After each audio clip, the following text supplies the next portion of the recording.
Welcome back to the deep dive. Today we are wading into what feels like, the most confusing topic in the kitchen, cooking oils. It really is. Specifically, we're looking at two titans, canola oil and vegetable oil. They're just everywhere, in our homes, in every deep fryer, in almost every processed food. They're absolutely the default. They have been masters of marketing. They're sold to us as light, versatile, and this is the big one, heart healthy. Right, because of the low saturated fat. Exactly. They feel almost inevitable, don't they? They do, but the sources we've gathered for this deep dive, well, they challenge that whole story. They use some pretty strong language, calling both of them ultra-processed seed oils. So our mission today is pretty simple. We're going to investigate the 5 main arguments against using these oils and then give you 7 really good, nutrient-rich alternatives. And let's just put the main claim right up front. The big picture takeaway from our sources is this. While these oils are cheap and have high smoke points, regularly eating them may actually increase your risk of inflammation, metabolic disease, and obesity. Which is the complete opposite of what we've been told for decades. A total reversal. Okay, so let's define the players here. First up, canola oil. It comes from the canola plant, which is a type of rapeseed. And it's known for that really mild taste and a super high smoke point. We're talking, what, 470 degrees Fahrenheit? Yeah, 240 Celsius. And that's why restaurants love it for frying. That stability is key for them. And if you look at the nutrition label, a tablespoon has 124 calories, 14 grams of fat, but only 1 gram of that is saturated. The rest is mostly that good monounsaturated fat. Right, about 9 grams of it, plus 4 grams of polyunsaturated.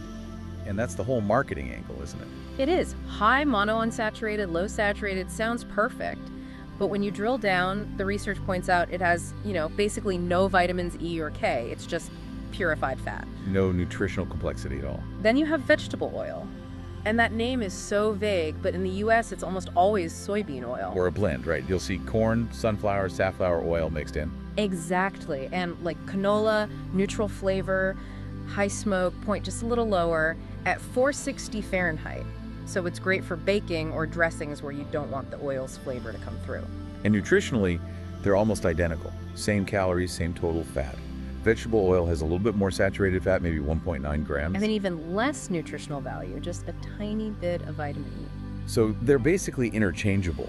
But what's interesting is that for years, vegetable oil was seen as the less healthy one because of that slightly higher saturated fat. Which really frames that first assumption we're supposed to be questioning. The whole idea that saturated fat is the enemy. Exactly. So if they're so similar, what's the actual problem here? Well, the sources are crystal clear on this. It's not about the calories. It's not even about the fat type. It's how they get into that bottle. Which brings us to the first big reason to avoid them, the ultra-processing problem. This label is so important, and it applies to pretty much all of them, even the ones labeled organic. To make these oils cheap and stable, they have to go through this really extensive chemical and high heat process. And that process sounds pretty industrial. The source material talks about a specific chemical they use for extraction. It's hexane. Hexane. Yeah, it's a petroleum-based solvent. It's incredibly efficient at pulling all the oil out of the seed, but it's a chemical. And after that, the raw oil is cloudy, it's unstable, and it tastes awful. So they have to fix it somehow. Right, so they move on to deodorizing and bleaching it. They add chemical correctors just to make it look and taste, palatable. So it doesn't smell like chemicals and it has that clean, clear look we expect. Exactly. And all that high heat they use damages the delicate fats inside the oil.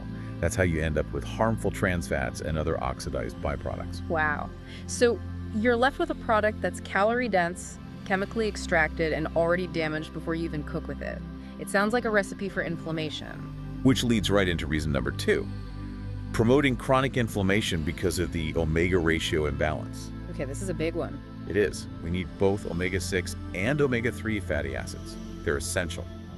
And, historically, humans ate them at about a 1-to-1 ratio. But that's not the reality today, is it? Not even close. The typical Western diet is just flooded with these seed oils. They're hidden in everything. And the result is an omega-6 to omega-3 ratio that's something like 10-to-1 or even 20-to-1. That is a huge oversupply of omega-6. But wait, if it's essential, is it really the problem? Or is it the sheer amount? That's a great question. It's not omega-6 itself, it's the quantity.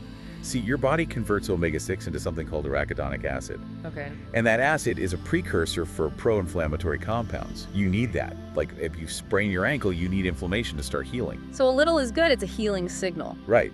But when we're consuming these massive amounts every single day, we're basically keeping that signal on all the time. We're putting the body on constant alert. Precisely.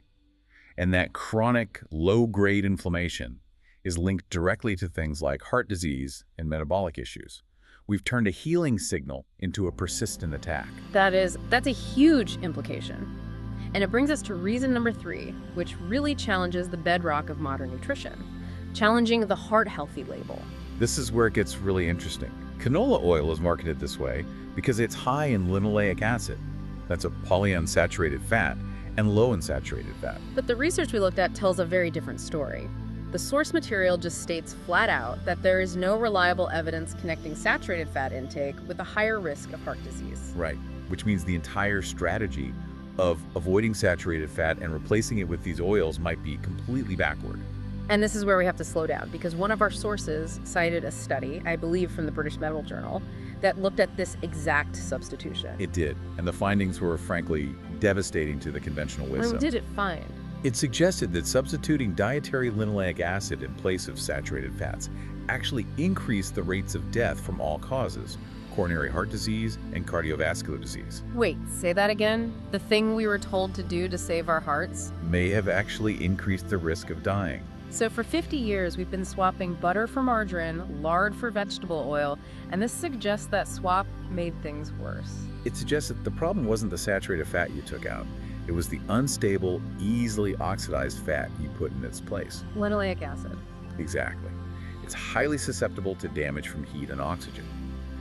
When you eat a lot of it, especially when it's already been damaged during processing, you're creating this massive storm of free radicals inside your body. That not saturated fat seems to be the real driver of risk. That completely reframes the conversation, and it leads us right to reason number 4, exposure to harmful pesticides. Most of the canola, soy, and corn used for these oils in the U.S. are genetically modified. And they're modified specifically for herbicide resistance. Which means, in practice, they can be drenched with glyphosate, the active ingredient in many herbicides, and the crop itself doesn't die. But that glyphosate doesn't just disappear. No, residues of it can and do end up in the final oil product. And why should we care about tiny amounts of glyphosate? Well, the health concerns are pretty significant. It's been linked to disrupting organ function, and it's known to damage the good microbes in your gut. Which are essential for digestion and your immune system. And then there's the cancer link. The source material cites a study finding that glyphosate exposure may increase cancer risk by up to 41%. So you're not just getting a processed fat, you're getting chemical baggage along with it. You are. Yeah. And that brings us to the last reason, number 5, which is just the sheer lack of nutritional value. These oils are stripped of everything. They're pure calories and potential risk, with none of the protective nutrients you'd find in a whole food. Okay, to sum up where we are, we have these cheap, shelf-stable oils that come with some major questions about chemical processing, inflammation, and pesticide residue. So, what are the good guys? What can we actually use? The source gives us 7 alternatives. Yeah, and we can group them into a few categories. Let's start with the plant-based options that are best for low or medium heat cooking. First on that list has to be extra virgin olive oil, EVOO. Of course, smoke point is around 375 Fahrenheit, perfect for salads, sauces, and sautéing. It's packed with those good monounsaturated fats and powerful antioxidants called polyphenols. Then you have unrefined coconut oil. Smoke point is a bit lower, 350. Right.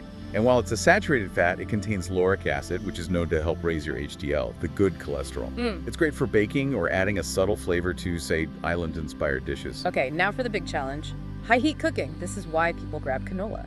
But we have much better options. Number 3 is unrefined avocado oil. The superstar of high heat oils. Its smoke point is incredibly high. It can go up to 520 degrees Fahrenheit, which makes it perfect for grilling, roasting, even deep frying. It's got a mild, buttery taste, and it's a great source of oleic acid and vitamins E and K. And the 4th plant-based one is palm oil. Smoke point of 455 degrees. Very stable at high heat, and it's rich in vitamins A and E. The source also notes it contains phytosterols, which are compounds that can help manage cholesterol. It's a really effective substitute in frying and baking. Okay, let's move on to the animal-based fats. They're making a huge comeback. For good reason. They have incredible flavor and natural stability. Number 5 is lard and tallow. Lard comes from pigs. Smoke point is 370. It's just unmatched for making flaky pastries or roasting vegetables. Absolutely. And tallow, which comes from animals like cattle, has an even higher smoke point of 400 degrees. It's fantastic for traditional deep frying. And both are full of those heart-healthy monounsaturated fats like the oleic acid you find in olive oil. They're just stable, whole fats. No chemical extraction needed. Number 6, grass-fed butter. Smoke point is 350, so it's better for lower temp frying eggs, sautéing. And that grass-fed part is really important. It means the butter is a much richer source of vitamins A, D, E, and especially K2, which is critical for bone and heart health. And finally, number 7, the highest heat animal fat, ghee. Or clarified butter. They remove the milk solids, the lactose and casein, which is what gives it such a high smoke point. Which also makes it a good option for people with dairy sensitivities. And what is that smoke point?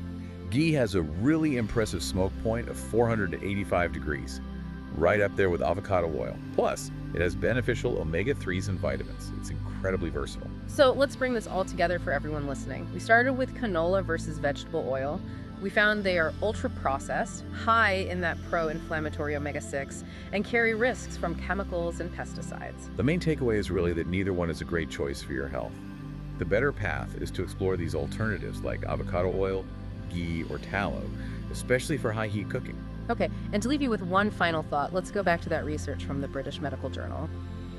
If substituting the polyunsaturated fat in seed oils for saturated fat actually increases the risk of death, how should you, listening right now, fundamentally reevaluate every low-saturated fat claim you see in the grocery store from now on? What assumptions do we need to throw out when we realize that just cutting saturated fat doesn't automatically equal better health, and that the replacement itself might be the real danger?